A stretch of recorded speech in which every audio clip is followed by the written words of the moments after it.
প্রথমবারের মতো টানা 9 দিনের ছুটিতে যাচ্ছে দেশের বাণিজ্যিক সব ব্যাংক। ফলে বৃহস্পতিবার ছুটির আগে শেষ কার্যদিবসে ব্যাংক পাড়ায় ছিল গ্রাহকদের ভিড়। এমন অবস্থায় অতিরিক্ত জনবল নিয়োগ করতে হয়েছে ব্যাংকগুলোকে।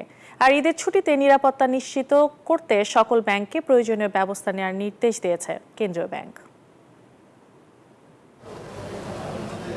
অন্যান্য দিনের মতো সকাল থেকেই ব্যস্ত মতিঝিলের ব্যাংকপাড়া। বেলা বাড়ার সাথে সাথে ভিড় বাড়ে গ্রাহকদের। ঈদের আগে বৃহস্পতিবার ব্যাংকের শেষ কর্মদিবস, এরপর বন্ধ থাকবে টানা 9 দিন। এমন দীর্ঘ ছুটিতে প্রথমবারের মতোই যাচ্ছে ব্যাংকগুলো। রাষ্ট্রায়ত্ত একটি বাণিজ্যিক ব্যাংকের আঞ্চলিক কার্যালয়, যেখানে সাধারণত গ্রাহকদের এমন দীর্ঘ লাইন চোখে পড়ে না। তবে লম্বা ছুটির আগে প্রয়োজনীয় লেনদেন সারতেই বৃহস্পতিবার এমন ভিড়। অন্যান্য দিনের তুলনায় গ্রাহকদের অপেক্ষাও তাই বেশি। ব্যাংকাররা জানালেন, চাপ সামলাতে নিয়োগ করা হয়েছে অতিরিক্ত জনবল। এর আগে শেষ কর্মদিবস, সেই জন্য এরপরে তার খোলা নেই, সমস্যা পড়তে হবে, সেই জন্য আজকে এসেছি। তবে এসে দেখতেছি অনেক ভিড়। আগে কোনো এরকম ভিড় দেখি না, ঈদের জন্য মনে হয় এত লোকজন আসছে। ঈদের আগে লাস্ট ব্যাংক খোলা, তো তারপর তো ঈদের ছুটি হয়ে যাবে, সেই জন্য আজকে একটু বেশি ভিড়।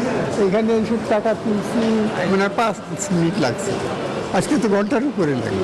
সেই দিনে যেমন একটা চাপ থাকে, এবারও তার ব্যতিক্রম চাপ আছে এবং আমাদের সেই চাপ মোকাবিলা সামাল দেওয়ার জন্য প্রস্তুতি যথাযথ প্রস্তুতি আছে। যেমন এই ঈদে জামা জুতো অ্যাক্সেসরিজের ডিসকাউন্ট, কাউন্টারের সংখ্যা বাড়ানো হয়েছে। বাংলাদেশ ব্যাংকের মুখপাত্র বলছেন, টানা ছুটিতে নিরাপত্তা নিশ্চিতে প্রয়োজনীয় ব্যবস্থা নিতে ব্যাংকগুলোকে নির্দেশনা দেওয়া হয়েছে।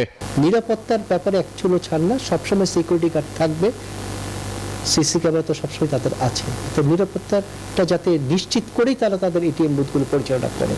সকল ব্রাঞ্চে এই সিকিউরিটি গার্ড থাকে, তারা থাকবে। ব্রাঞ্চগুলো প্রত্যেকে তার নিকটস্থ ব্যাংক থানাতে এই তথ্য দেওয়া আছে। এদিকে নির্দেশনা অনুযায়ী শুক্র শনিবারও লেনদেন চলবে পোশাক শিল্প এলাকার বাণিজ্যিক ব্যাংকের শাখাগুলোতে। ওয়ালিদ সাকিব, নিউজ 24, ঢাকা।